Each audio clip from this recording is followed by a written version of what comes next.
Hello, everyone. Welcome to the Just Do You podcast. My name is Eric Nicole, and I'm your host. If you are a first time listener, welcome to the conversation. And if you're a regular, I'm honored that you've decided to join me for another episode. The Just Do You podcast is centered around a network of conversations which are meant to connect us, to inspire us, to find our own confidence, our own voice, and to live our own truth. And who knows, we might even learn a little something new that ultimately allows us to live in the sweet spot that I like to call the Just Do You space of being. Each week, I have the privilege of sitting down for unscripted conversations with friends, family, colleagues, community leaders, and influencers that all share their own personal journeys. I hope that you enjoy our time together as much as I have. We are certainly going to laugh, and yes, we might even cry a little, but in the end, we're going to know that we're not alone during our life's journey. So, are you ready? Great, let's do this. Welcome to the conversation. All right, everyone, welcome to today's episode. I am really excited to introduce you to today's guest. You know, wellness has become one of these hot topics that have been discussed ad nauseum the last couple of years. So I'm going to jump right in and introduce everyone to David Stevens. Hi, David. Hi, how are you? I'm wonderful. Thanks for joining me today. I'm very happy to be here. Thank you for taking some time today to sit down and talk. For our listeners, I'm going to introduce David a little bit. He's the co-founder of Olympian Meetings, which is a wellness consulting firm that specializes in events, meetings, and conferences. And we're going to talk about that wellness component and how that correlates. You're also the host of Return to Wellness, which is your podcast. Return You on are, Wellness. I'm sorry, Return on Wellness. Pardon me. No, because it's going to tie into our conversation, Okay. right? So yeah. I typed it wrong. So let me say that again. Return on Wellness, your podcast, well-known keynote speaker. And we're also going to address this. You have been named and won six-time fittest male event professional. Yes. It's something I have earned and have inadvertently self-proclaimed. Okay, I love it. I love it because it's all over your marketing and I think it's fabulous. So we're going to talk about that. You're based in Austin, Texas. And so one of the things that I really loved about your profile is that you said your mission is to empower event professionals and attendees to achieve their full potential while making a positive impact on the world. And what I thought was really great about that was that last part of that statement. A lot of times in wellness, we talk about what it does for us personally, but I love that you take it a step further and talk about making a positive impact on the world. So I'd love to spend some time with you today talking about wellness, but I'd like to take you back just a little bit. I always love to take my guests back to their childhood because I think that's where it all starts. So if you could just give us a little bit of background, where you were born, brothers, sisters, what was Sure. life like, and we'll start from there. How about that? Yeah, me as a human. I'm a Silicon Valley native. So I Okay. grew up in Campbell and San Jose, California, the original Silicon Valley. And my first, well, I guess technically my second job was for an internet company in the late 90s. It was actually my work experience job. So growing up there, it was just part of who I was. Prior to that, I was raised as a Jehovah's Witness, as an only child, and my parents were 38 years apart. Okay. That can completely derail the episode, so we'll just move on. That's a whole other episode. How about that? Don't worry, everyone was legal. It was all consensual. There was no trafficking involved. But long story short, yes, I grew up. My dad was a greatest generationer. He was born in 1922, and my mom was kind of boomer / Gen X. Okay. And yeah, I lived there. I lived in the South Bay until 2001. I moved to Sacramento. I've also lived in Wisconsin and all over the Bay Area after I came back from Wisconsin. And then about 3 or 4 years ago, we moved to Texas during the pandemic. Originally, I was supposed to go to London. And I had another friend of mine who lived here in Austin. And he's like, I have a 4-bedroom house and it's just me. You can come stay with me while you figure it out. Yes. And although Austin's not London, that would have been an amazing choice as well. I'm sorry those plans got derailed. That's always been a dream of mine as well, to spend a little time there. Question for you. So did you, when you were growing up, when you were in school up in Silicon and up in that area, were you always kind of wellness and fitness focused? Was that something that you were interested in? Did you know you I was ended an up there? active kid because I grew up before I'm a what they call a Xennial, spelled with a X, Okay. because I'm in that we were just talking about it last night, a micro generation. Hmm. So I grew up when I started in school, everything was still analog, if you will. And by Sure. the time I graduated high school, I had already moved from a pager or a beeper to a cell phone. They weren't Hmm. smartphones yet, but so I experienced that entire digital revolution, Hmm. while I was in school. So I would just say I was active, but I think a lot of kids were just more active Hmm. then For be, sure. because I was so busy going to, we'll just call it church and services and whatnot. I didn't get to play any sports or anything Hmm. growing up because every night that I would need to go to a practice, I was going to a Bible study or something. I lifted weights in gym class my senior year of high school. That was my first entrance or Okay. experiments with that. Didn't really necessarily stick with it. I put on a lot of weight when I got my first job in a cubicle because I didn't understand how food worked. And I, coming off of being a high schooler with an incredible metabolism, who I worked prior to going into tech, I worked at a plant nursery. So I was Hmm. literally throwing 50-pound bags of crap over my shoulder and putting them in people's cars and picking up plants. And just, I Yeah. was just constantly doing something or riding bikes or whatever. And then when I got a job in a cubicle, I couldn't eat pasta the same way. And I Don't you miss learned, those days? I miss those days so bad. yeah, I remember my senior year, I used to be able to sit down and eat two Big Macs like it was nothing. Nothing. Not a thing. Now yeah. But it wasn't, I didn't really come to terms with my health and whatnot until essentially 2006, maybe 2007. I don't know. I had moved to Wisconsin. I was coming out of winter in Wisconsin, Hmm. and there's not a lot to do in winter in Wisconsin. Sure. And I very much leaned into the Wisconsin lifestyle of brats and beer and cheese curds and whatnot. Cheese. Hmm. And I was in a relationship that ended, and I thought, I'm a sloppy mess. I need to get it together. And that's kind of when it all started. So I'm Wow. going on, I guess, almost my 20-year anniversary of Hmm. realizing that I need to start taking better care of myself. Yeah, it's something that happens at different times for all of us, I think. And it also takes a moment, right? It takes a moment for us in our life to say, oh, maybe I should pay attention to this, or maybe I should, you know, maybe work out a little bit more, exercise a little bit more, eat a little bit better. I am 100% behind you. And I think for me personally in my life, food has definitely always been a comfort for me. I love to eat. I travel a lot, so I love to try different foods.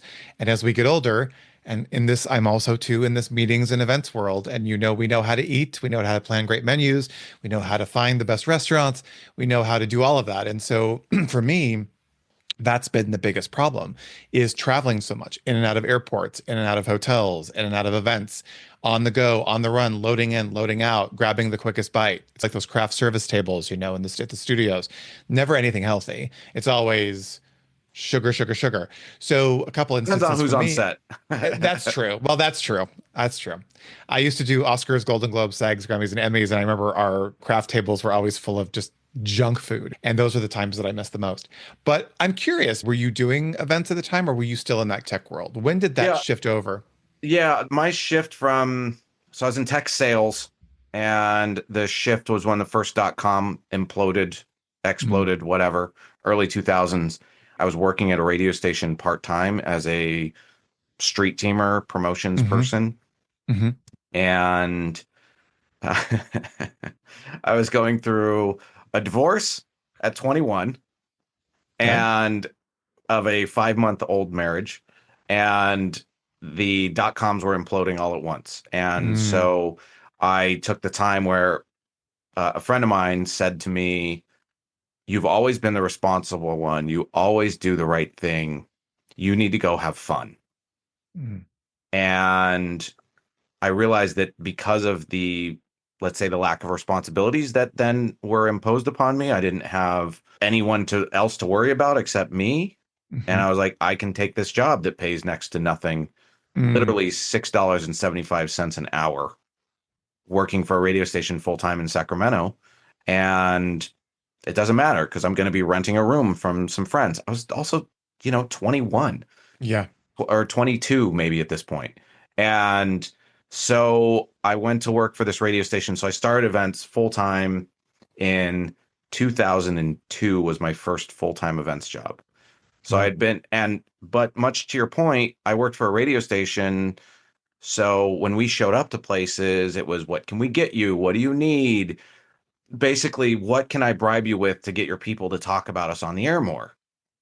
Hmm. So it was free food, free booze, free whatever. Hmm. And this then fast forward a few years, I was coming off working MTV Spring Break, and Mm. that Jeez. was a wild time. Hmm. What was it about the event world that interested you or intrigued you? Well, when I was working for that first internet company, we went to a trade show and I was Hmm. hooked. Mm. I was like, look, they never told us about this in school. This is a job. And I showed up as the sales rep, but I was so enamored with the whole thing that I wouldn't leave. So I'd actually get there early, work my entire shift, and then try to stay Hmm. and work more Hmm. because the whole thing was just a spectacle. I love that I'm just dating myself. This was Macworld in the late Oh 90s. gosh. Wow. So it was crazy because everyone just thought they found the magic fountain of money. And so the Hmm. booths were giant and people are just giving everything away. And tech was just bounding faster and faster and everyone's buying computers. And yeah, it was a very Yeah. interesting time. So it just, the spectacle of all of it. And then somehow winding up in radio, which then you get to go to concerts for free and all this other cool stuff. It hooked me very quickly. Yeah. Same with me. I wanted to produce movie premieres and all of those press junkets and all that stuff for the studios. And I got my first job and I was hooked. I was absolutely hooked. And I started pretty much the same time you did. I launched my company in 2004. So it wasn't too far after. But I remember those even prior to launching my company. I remember the event jobs. And it was just, I'm like, I can't believe that we get paid for this.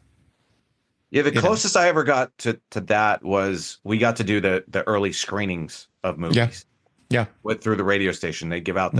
the Sure. free passes to see it a week Sure. before it comes out, and Sure. Sure. those were Well, pandemonium. Pandemonium. I know you mentioned MTV. I did MTV concerts with altitude that were Oh, in up in Colorado. It was actually up yeah. outside in the mountains of Colorado. And I remember that with the big jumbotron. Crazy time. Crazy. There's a funny story during the concert, some craziness ensued, and I'll just leave you with this guy got stuck to the ice, froze to the ice in a place that you don't want to get frozen to the ice. So I'll just leave it there and we can use your imagination. It was an interesting experience having to call the paramedics to get that taken care of as an event producer. But we'll leave it there. Anywho, let's jump into MTV events are MTV. intense. It I was so for intense. spring break, I had to show up because I was the lead on the event and I ran front of house, back of house, and Mhm. stage. I was responsible for the talent and the hospitality writers and all that stuff. I had to go to city council meetings in Panama City Mhm. because the year before they had banned Lil Jon, they had made flashing a felony, and they said if I allowed Girls Gone Wild to be on site, and if I saw them and I didn't act immediately, they would press charges against me personally. Wow. I'm sure there could be entire podcast episodes about the experiences that event producers have had over the years that would make it quite entertaining, but that's Just on MTV. just on MTV. Oh, Yeah. 100%. Oh, yeah, other story, other podcast. All right. So, questions, because they're rambling through my head. I want to ask you when you started Olympian meetings, but I want to really delve into this conversation about wellness because I Do you want to think talk about the that, six time thing first? oh, is that first? Okay, let's talk about that. Was that before That's what Olympia? triggered all of this. Got it. I'm sorry. Had no clue. No, So, it's thank okay. you. Let's go back. So, Yeah, yeah, because, I'm a pretty linear thinker, so I'm okay, good. thinking through this timeline of this life of So, mine. I'm going to say it again, though. So, you're six-time fittest male event professional. So, go. Yeah. So I got myself together in '06 and started working out. Okay. and then fast forward a number of years.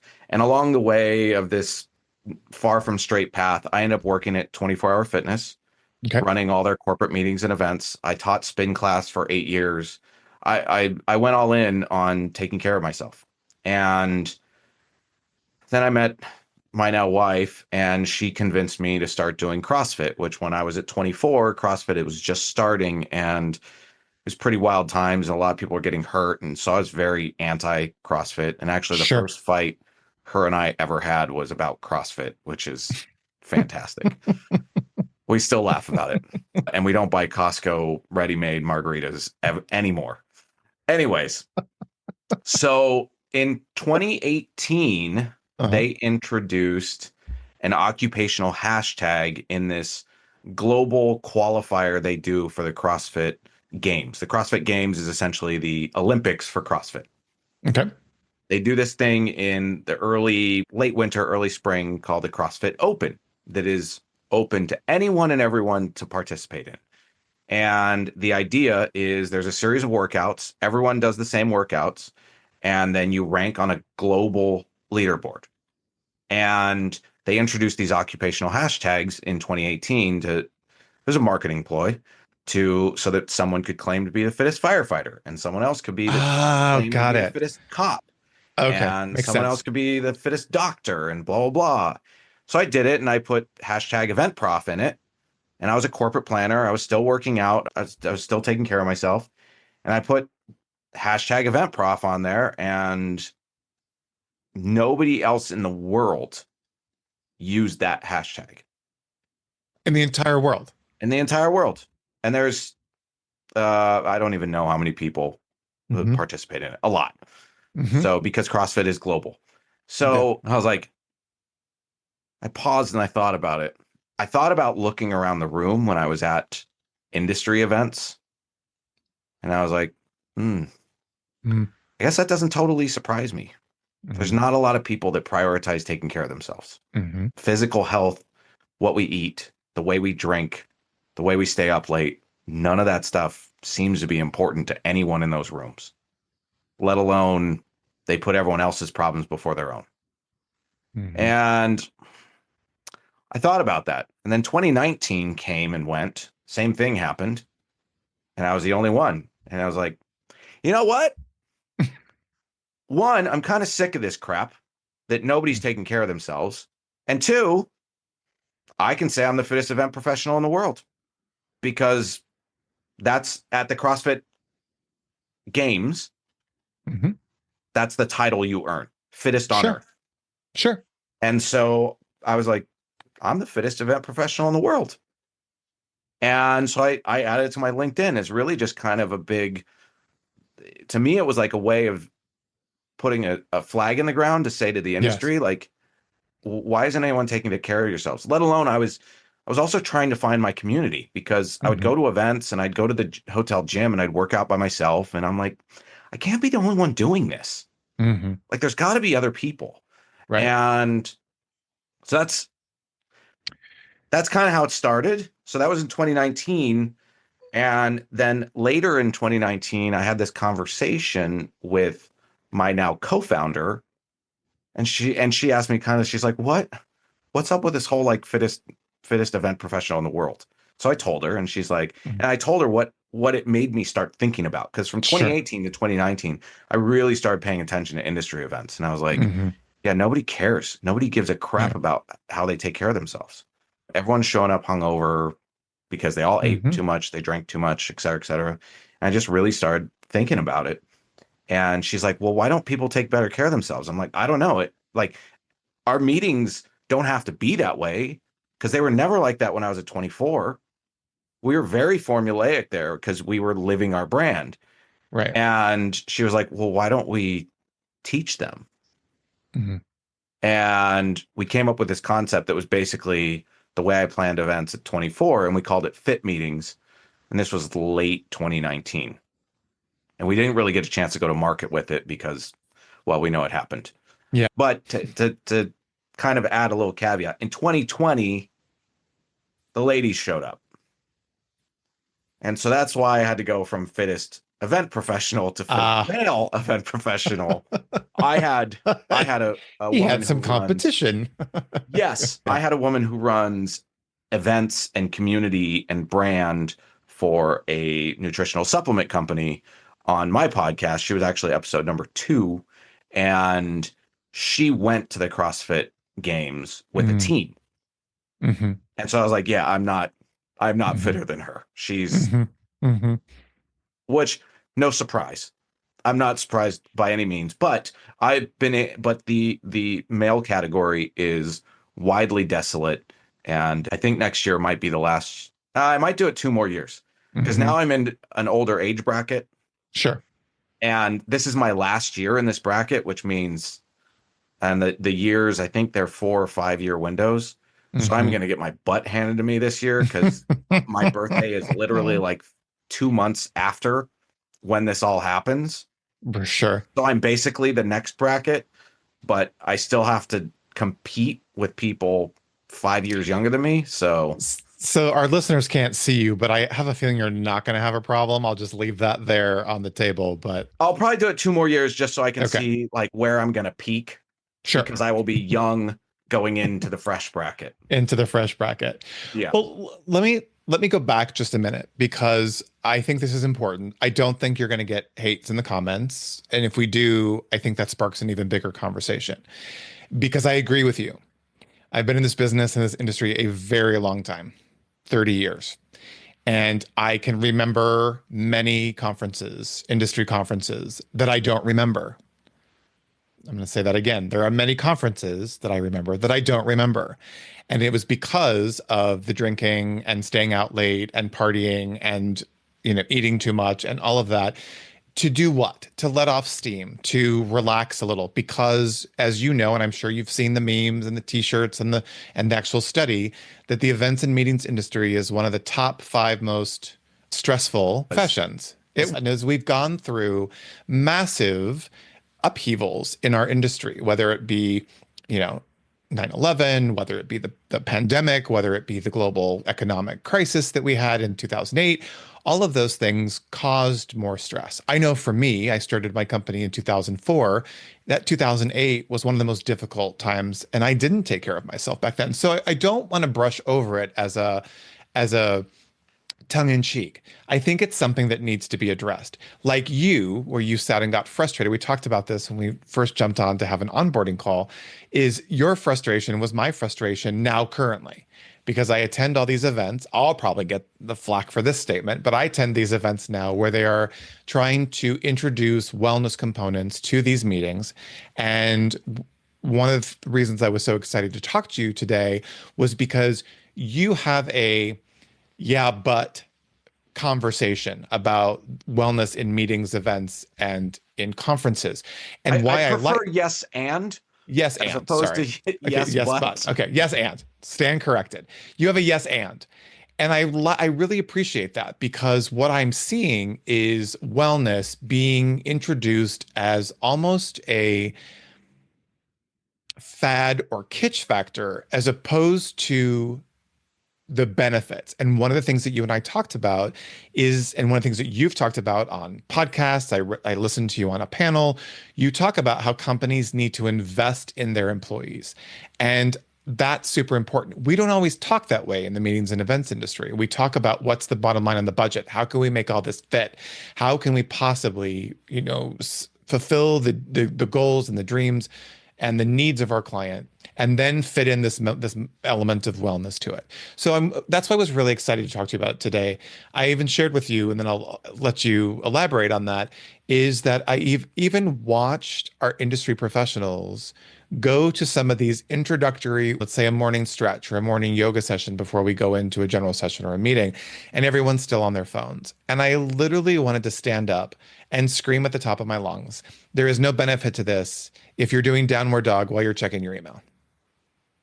Yeah, I think, by the way, I'm not afraid to call people out.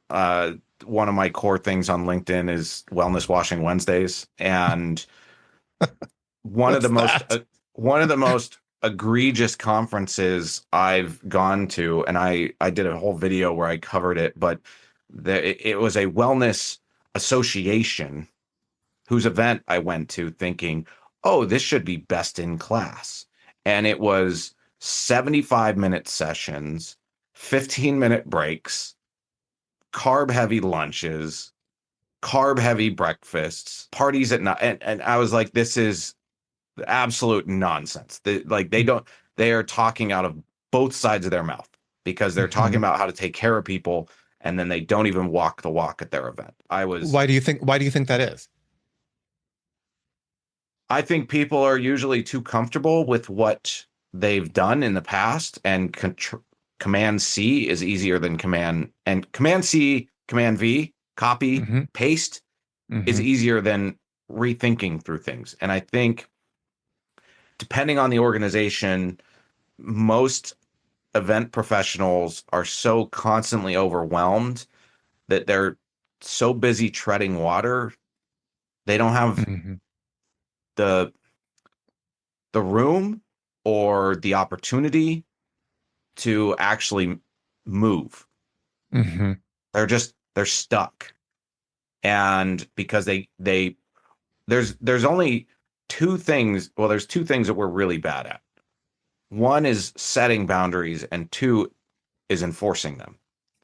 And because we are notoriously bad at that, we are self-sabotaging ourselves because we're not giving ourselves the opportunity, the white space, the time to think about how to upgrade or enhance or improve things because we're too busy just being reactionary, and that's not where progress lives.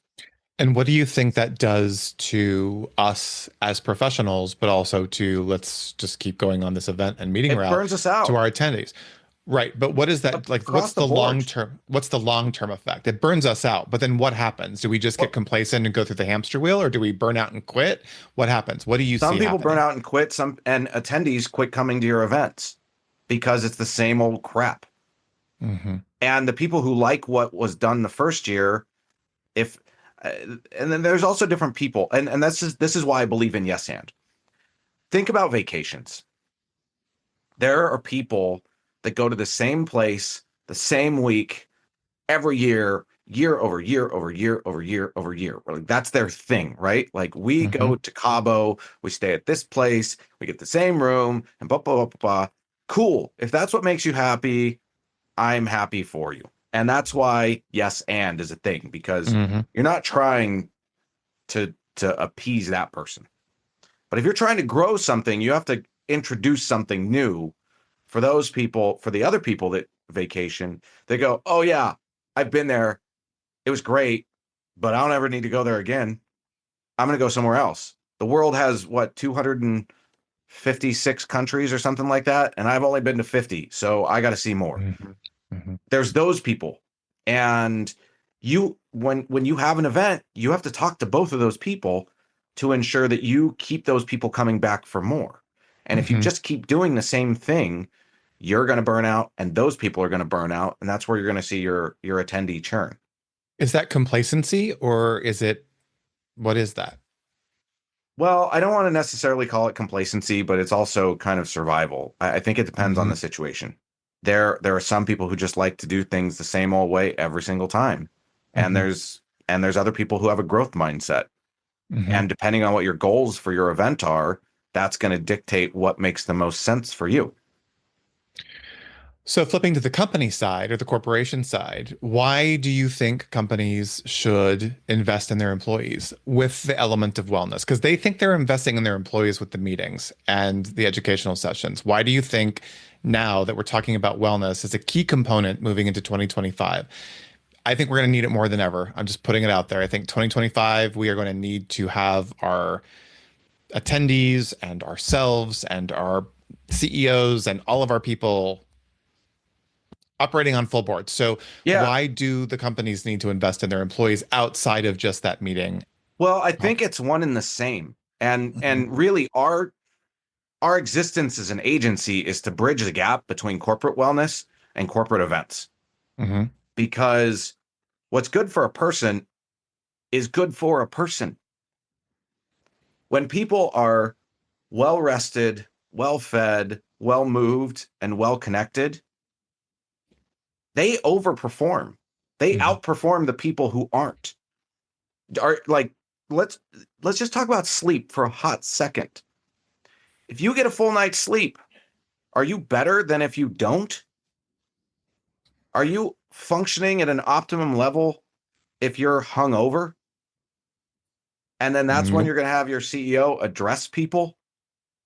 Like, let's just think about it. It's corporate wellness is no different than event wellness. But yet, Hmm. when we do corporate events, for whatever reason, all the corporate wellness initiatives go out the window. Yeah, and I wonder, I'm still trying to wrap my head around that. And then on top of that, then why is wellness, again, finger quotations, being so heavily talked about in the industry? I've been to 5 wellness events in the last 6 months. Yeah. Well, I think it's a very cool trend to talk about. The other thing is it's the hotels have jumped on board because they saw the opportunity for revenue. But I think the one of the things that we at Olympian Meeting believe strongly is wellness is not a luxury. Wellness is basic. And a lot of times people overthink what wellness has to be Hmm. in order for it to be effective. Giving people the option to eat healthy is not expensive because you don't, if you have 100 people coming to an event, you and I both know this, and event professionals know better. You don't have to order only one page of the menu for 50 people. You can Hmm. order page 4 for 75, and you can order page 6 for 25 if you want. You Hmm. can do that. You Hmm. can do whatever you want. It's not that hard. You're it's about giving people options. You don't have to make So you don't have to tell everyone gets grilled chicken and steamed broccoli. No, no, no. Just make sure there's grilled chicken there so the people who Hmm. don't want to eat the saucy ribs can choose the chicken. You Hmm. don't have to force everyone to do this, let alone you don't have your wellness doesn't have to be, well, we can't afford to bring in all this gym equipment. Well, guess what? You don't have to. You can have Hmm. someone to come in and run a body weight boot camp, swear to Hmm. God, for $100, and they will make the fittest person in your group absolutely hate their lives. We overthink this stuff so much because Hmm. I think because of social media and because of what looks good on Instagram and things of that nature. There was a group that did puppy yoga, Hmm. and I talked to somebody who went, and they absolutely hated it. And it was like mandatory. And they're like, I took 2 showers that day because I smelled like dog.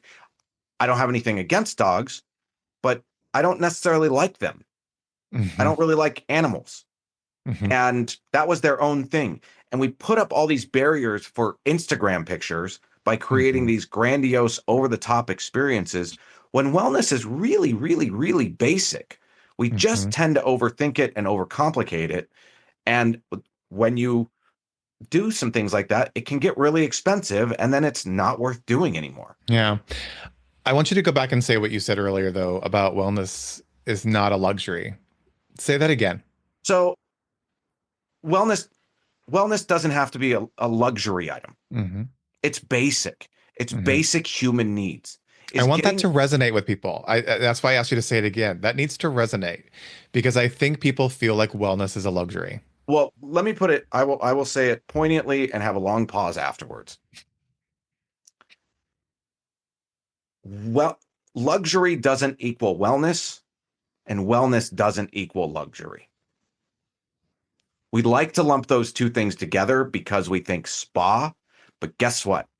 When I did wellness for 400 plus people at a hotel in Las Vegas, I gave zero, you know what, about what their spa is because they can't handle that many people, let alone I'm not putting people in the spa. I don't care about a spa when I am doing wellness at scale for groups. Hmm. Not relevant.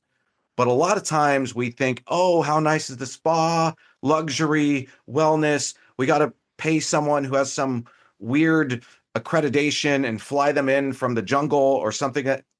If that's your thing, cool, but you don't have to. Right. You can keep it simple.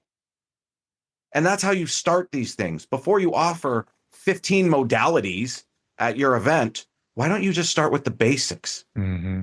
with feeding people well and Mm-hmm. giving them time to sleep and helping them connect with their fellow attendees? Does Mm-hmm. that cost anything?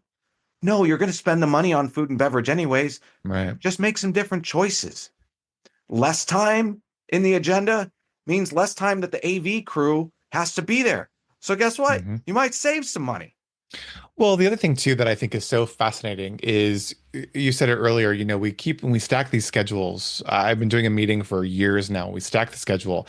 They're up early. We give them this carb heavy breakfast, and then we expect them to sit in a 2.5 hour session, which after that breakfast, no one's paying attention to, not to mention the fact that their computers are on their desks or on their tables and the phones are on and they're not centered. They're not even in their own body. I think they're floating out somewhere here.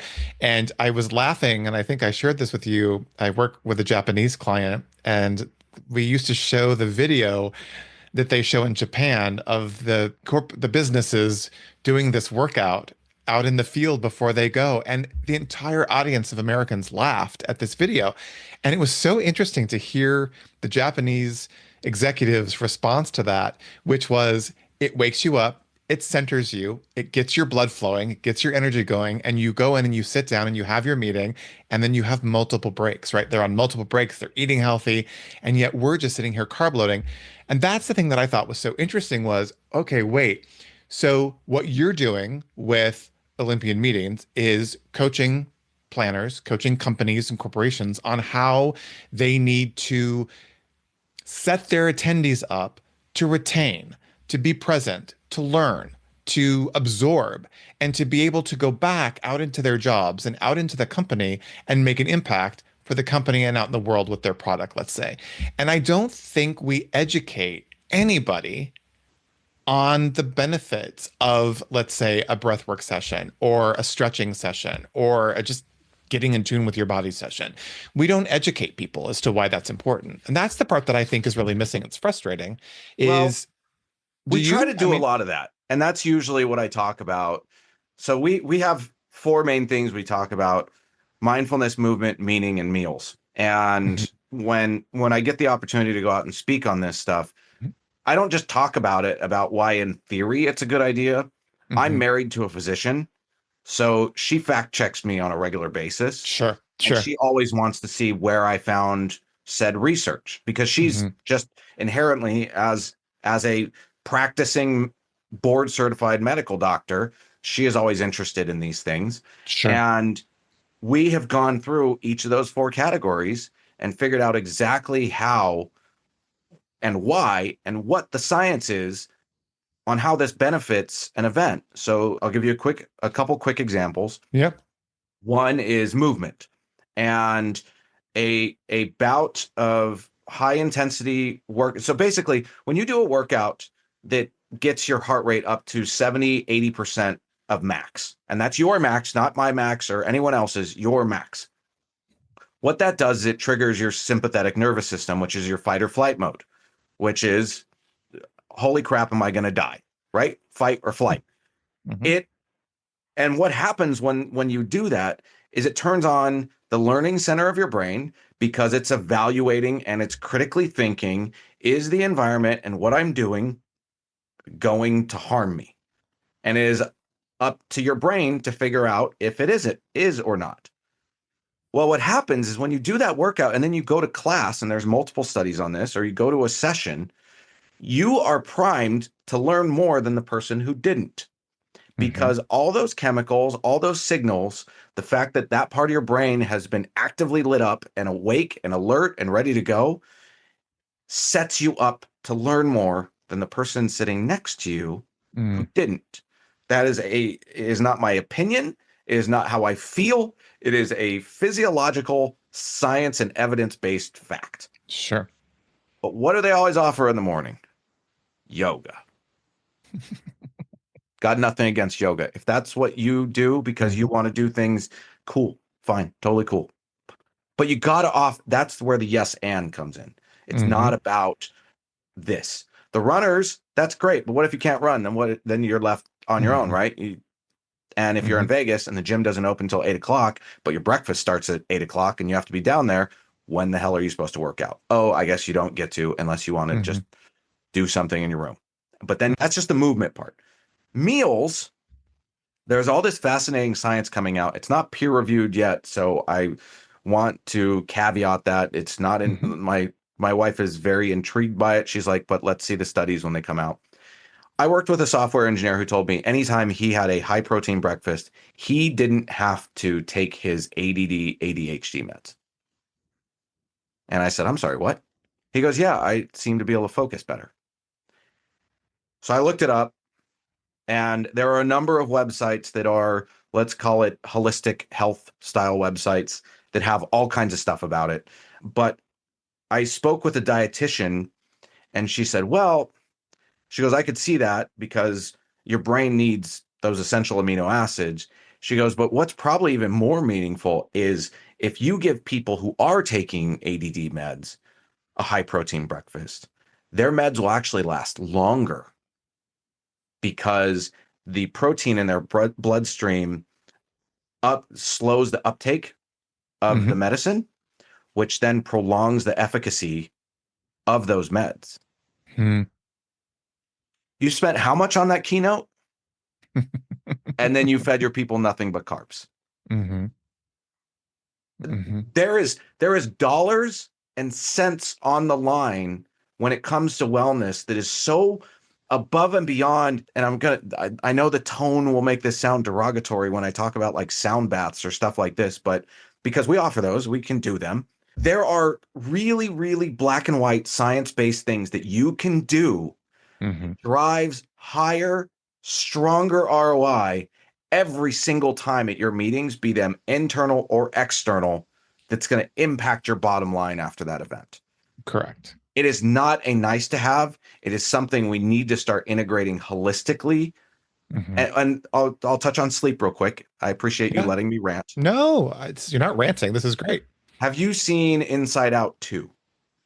Not yet. Okay. Well, there's a scene that's scientifically accurate in that movie, which I'm sure you're not surprised, especially Pixar and Disney and whatnot. They're like the little girl's going to bed and everyone's like, okay, we got to file everything. And they start sending the short-term memories to long-term storage. When you sleep is when your brain takes short-term memory and converts it into long-term memory. How much sleep are your people getting? Mm. You see where this all starts to Mm-hmm. come Yeah. together? Like Yes. it is so wildly obvious that we're constantly talking about how do we get more ROI out of our events, but yet we keep doing the same things that sabotage our ROI on a regular basis. Mm-hmm. So here's the yes, and I shared with you I went to a wellness event here in Newport Beach, and it was one of the best events I've ever been to. And it was because the meetings didn't start at 8 a.m. We had a great healthy breakfast. There were options that were not shoved in a chafing dish, right? There wasn't carb heavy breakfast. There were some, of course, little sweet treats, but it was mostly very healthy. The dinner, the welcome reception was probably by far, and I've been in the industry for 30 years, one of the best welcome receptions I've ever been to. There wasn't a chafing dish in sight, not a chafing dish in sight. And the other thing that made that so remarkable, and I've shared this with them, I've been on 3 fam trips with them recently, and I shared with them the fact that at that event, I do not drink. I have stopped drinking for choice, not because of recovery, but for choice in my health. And I have not for the past 10 years. Every time I go to an event and I say, do you have a zero proof cocktail? They look at me like my head's crazy and they hand me an orange juice, calling it a virgin screwdriver. I'm like, nope, that's just orange juice. It's just orange juice. And there is an entire movement about zero proof cocktails now. And so this event had a zero proof bar.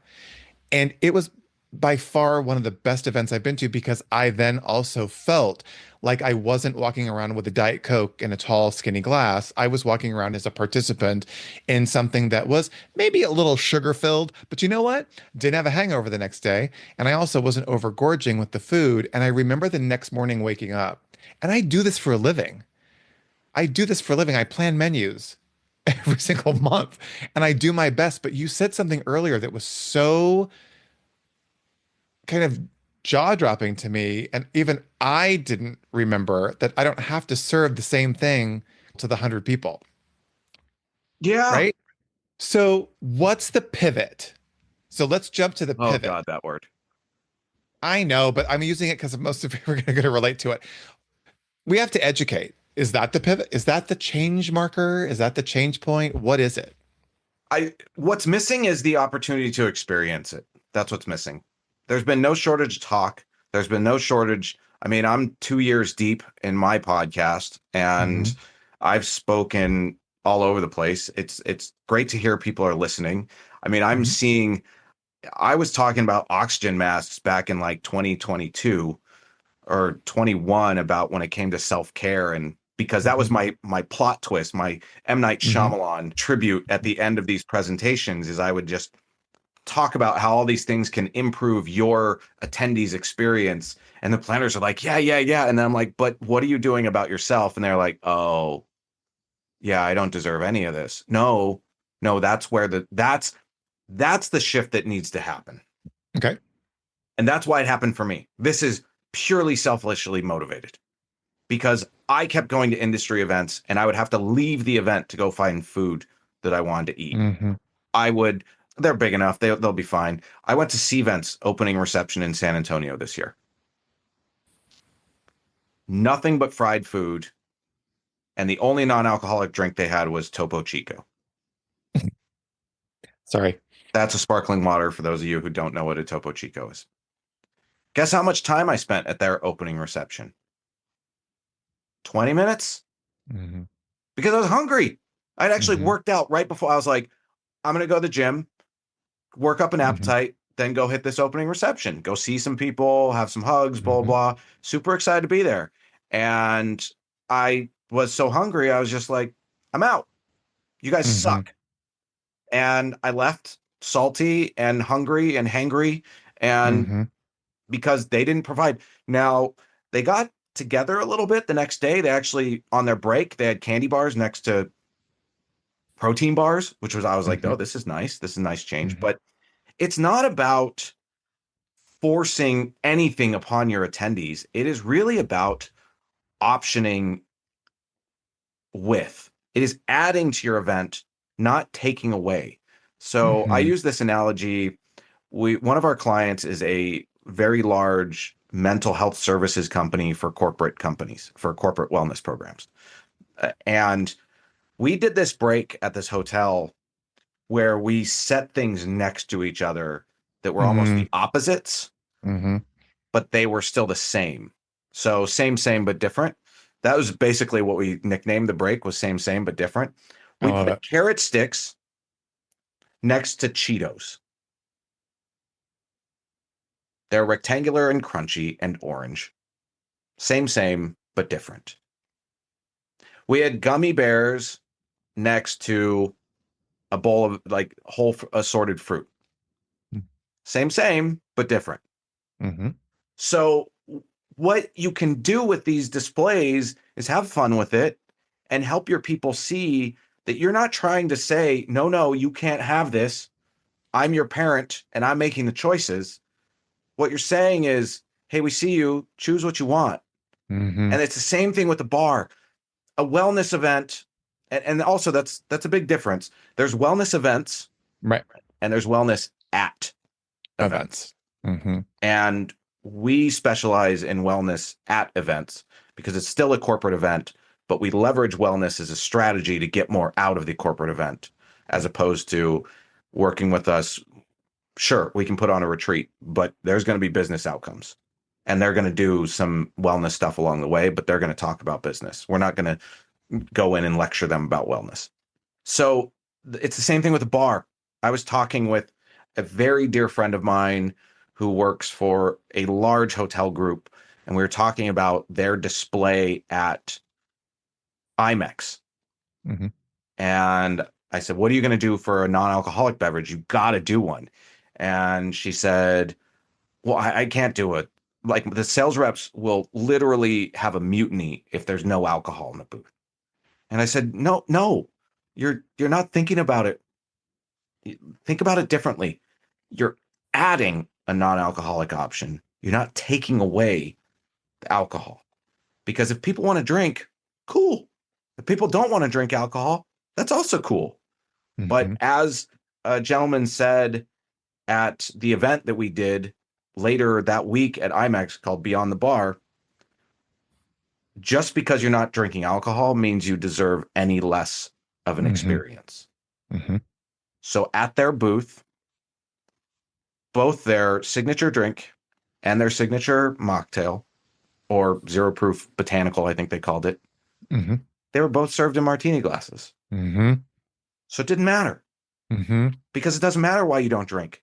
Hmm. Maybe you had your first one, it hit you a little hard, and you're like, "Oh, I need to pace myself, but I sucked that first one down a little too fast. I'm going to have a non alcoholic one now." Hmm. But if you're going to do that, just please be conscious and aware. I call them calorically conscious mocktails. Hmm. Think about the sugar content, Hmm. and also don't offer me an agua fresca that's an agua fresca and call it a mocktail, much like a quote virgin Screwdriver. screwdriver. That's This is the funniest thing I've ever seen, David. I just need to look on my I don't face. know how you didn't politely tell that. Like my initial response is explicitives. I went to an industry event one time, and I asked the bartender, I said, "Oh, do you have any non-alcoholic beers?" Because usually Yes, that's been around forever. It's it's a usually pretty basic. Yeah. available. And he goes, "Yeah, we have two." I'm like, "Cool, which ones are they?" And he goes like, "No, no, No, just two. we have two of the same kind." In the bar. Listen, I love your approach to this, and I love and I'm not saying this demeaningly, but I love the correctiveness of some of the statements, and so I appreciate that because I find that I get in my own head about it, and where I think we as an industry, and this can relate to anyone. We're talking about the meetings and events industry, but this conversation can be applied to any company, any corporation without a meeting or an event. This can be applied to their commissaries. This can be applied to a lot of things that they do, their holiday parties that they do internally. It doesn't have to be some big event. What I think is really interesting, and I'll relate it back to I used to work for Nestle many, many years ago. And I remember going to the commissary, and Nestle at the time owned Carnation and Contadina food groups.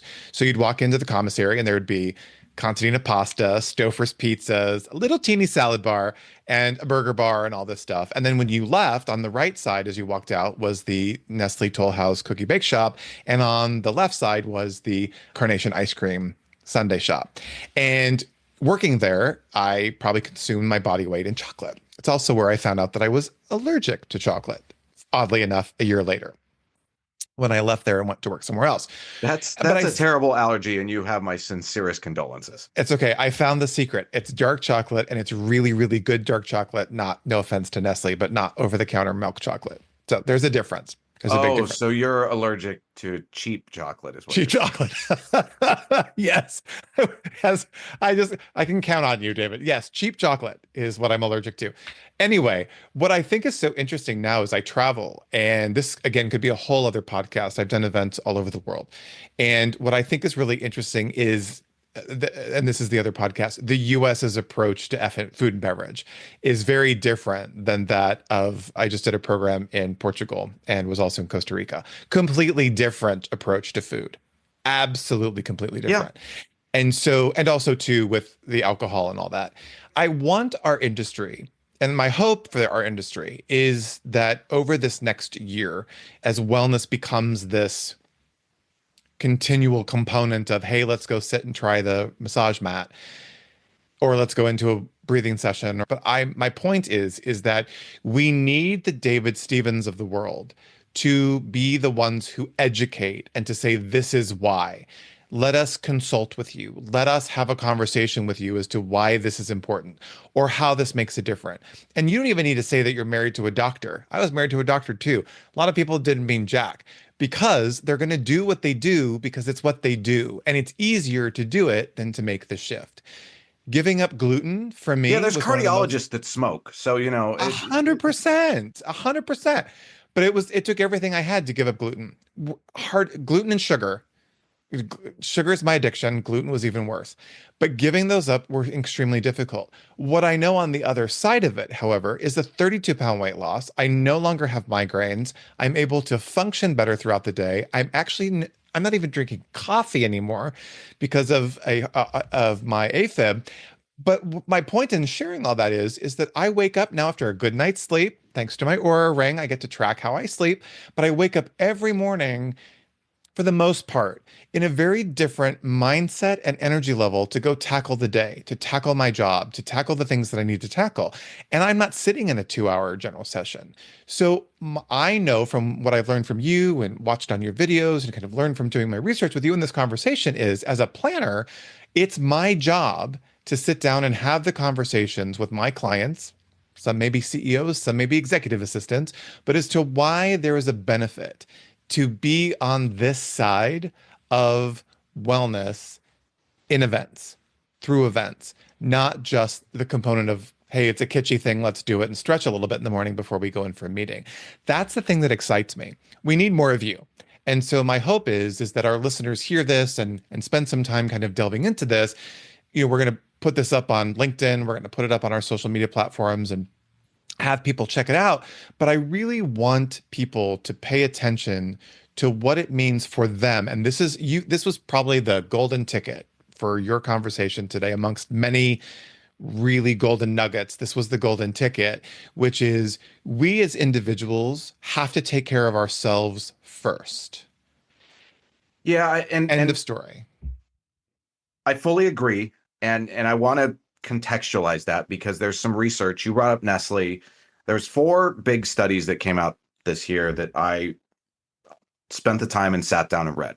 Nestle came out with a study on food and Hmm. beverage trends, non-alcoholic skyrocketing, Hmm. customizable Hmm. skyrocketing. I all that made me think of was like a make your own spa water concept Hmm. where you people can add different fruits to their water or something of that nature or whatever, or you have and I'm starting to see those water machines showing up. Hmm. Mostly I've seen them in the sky clubs, but you can choose like fruit infused water, right? And you Hmm. can pick and choose what you want. That was a big takeaway from Nestle, non-alcoholic and Hmm. customizations. Lululemon came out with a study, and this was they surveyed 16,000 people on 5 continents, just for size. Hmm. Over 60% of people are feeling well-being burnout Hmm. because as we're talking about 2025 and this coming into the mainstream, people are already sick of hearing wellness. Hmm. The LinkedIn algorithm has hated the term wellness for a long time. Sure. Anytime I put wellness in something I post, it tanks. But over 60% of people, two-thirds, are feeling burnout. Now, here's the thing, because of what they think they're supposed to be doing for their wellness. Something I'm very proud of that was an absolute happy accident, but it couldn't be more of a gift from the universe to reassure us that we're doing what we're supposed to be doing. Our company name is Olympian Meeting. And Olympian provokes a certain thought when you hear that. Intense competition, hard training, early hours, heavy weights, like all those that intensity that is the best of the best. Our nickname is Ohm, which is a very different feeling. And what we say is everyone lives in that space in between because Hmm. very few people are Olympians and not everyone's into Ohm, but somewhere in the middle is where everyone lives. So a big thing that we actively promote is that wellness means different things to different people. Hmm.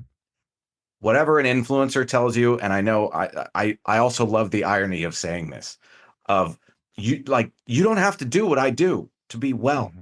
You have to do what makes you You. feel good, Mhm. what works 100%. for you. That's why there's hundreds and thousands of these modalities and different things. And that's why they call it a wellness journey. As Mhm. cliche as it sounds, is because one, there is no destination. And Mhm. two, there's all these different things to serve you when they're supposed to serve you. I've done CrossFit, I've done weight training, I've done spin class, I've done all these different things because they've served me at different times. So you Mhm. don't have to do one thing and do it forever. You can rotate and change things up and find the things you like. And that's what really motivates us to let planners know that when they go out and try to implement wellness, you can't tell your attendees what wellness is. Mhm. You have to ask your attendees what wellness means to them. And what that looks like in a registration form is asking people to rank their Mhm. favorite modalities and Mhm. listing a whole bunch of them for people to choose from, Mhm. because then you understand what your group is into. If you're like, we'll have yoga, we'll have running. Well, what about everyone else? Mhm. Now, I take this back because there's two big things that between the Lululemon study and Strava, which Strava is very much on the, let's call it the Olympian side of the house. It's an app that you can track your workouts Mhm. in, and there's virtual leaderboards and whatnot. But there was a really interesting cross section here. The Of the 16,000 people in the Lululemon survey, 89% felt that they were were pursuing wellness alone. They Hmm. felt alone trying to chase their Wow. wellness. 80, That's 80, 89%. 89%. Wow. Now, there was four facts and figures about group fitness that all improved wellness, the feeling of wellness amongst people. It was different thing like team sports improved it by this much and whatnot. In the Strava report, over 60% of Gen Z made their friends in group fitness classes. Mhm. And there was like a 25, I think, percent uptick in people logging workouts with other people on Strava. Mhm. This is all coming together because we have a enormous opportunity with events. The Surgeon General is in 2023 declared a state of emergency or something of that Mhm. nature on loneliness, declared a Mhm. loneliness epidemic. Mhm. 89% of people felt that they were pursuing wellness alone. And what was improving wellness in the Lululemon survey and what's driving people's friendships in the Strava survey is group Group. fitness. And what do we do for a job? We bring people together. Mhm. We have a tremendous opportunity to make an impact on people and send them home different than when they arrived. Sounds like you've been a podcaster before. You just brought that home and did it right where you needed to. Not to mention, you asked and answered my last question for you, which was to let us know where Olympian meetings came from, Oh, which I love. No, and the ohm part, which well, you just answered so beautifully, which I I say love. it all the time. You do you, boo. Yeah. Like, wellness is an Yeah. individual look, you can, this is going to sound ironic saying 89% of people feel alone pursuing their wellness, but the point being is because they're trying to do something that isn't theirs. There's, yeah. You got to find what works for you, and obviously the name of your podcast is Just Do You. Right. That's what you got to do. Like, Yeah. find what works for you and go after it.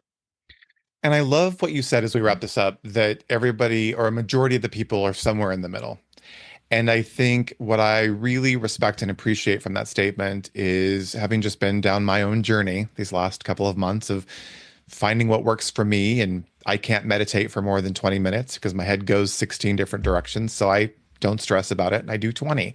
I also found a way to meditate. I meditate with a mandala book, which is just a way of coloring and it centers me. So my point, and to your point, is Some which is people, meditation is working out. working out. Exactly. And there's no textbook definition for that. And I think what's so great Except about what you being said is present. what being present. That's it. And also, I think, and again, this might lead into another episode, which is already churning in my head, is you've got to do what works for you. You've got to find what works for you. And you also, I'm really big on accountability partners, and that's the community that you talk about, or that's that non-loneliness. I know that when I go to my gym every morning, if I was left to my own devices at a gym, I wouldn't work out. I rely on Michael, my trainer. And that's just how, but I can now do the things that I've been working out with him for a couple of years. When I go to hotels, I'm heading to a hotel in 2 weeks, going to be there for 14 days. You better bet he's going to text me every day and asking me, not telling me, but asking me if I'm at the gym doing some workout. So I really appreciate, David, your directness and your slant and your observation of this wellness movement, if you will. You said it's been going on for a long time. I'm really grateful to you for the time that you spent with us today. I'm also grateful that you and your team are out in the world impacting and making a difference and educating and sharing your knowledge and why this is so important. I am left with great comfort knowing that if people will take the time to listen and to observe and to learn from you and others that are out doing this, our world will be a much, much happier and healthier place. So I'm super, super grateful to you today and for taking some time and just giving us this brief little glimpse. I think you and I could probably talk for days. So I want to be respectful of your time and We'll say work on a thank you. program together, and then we can have all the time we need. I can't wait. I'm so ready. If I have to do one more, God, I'm probably gonna get in so much trouble for this. If I have to do one more meeting with 17,000 data-induced PowerPoint slides that you can't read from the back of the room and no breaks, I'm going to lose my mind. So I am moving my company, as I have learned from you and several others, moving my company now in a direction where I feel that I can have the confidence to go in and have conversations with the decision makers and really educate. Hey, let's not take it away. Let's add to it. Let's enhance it.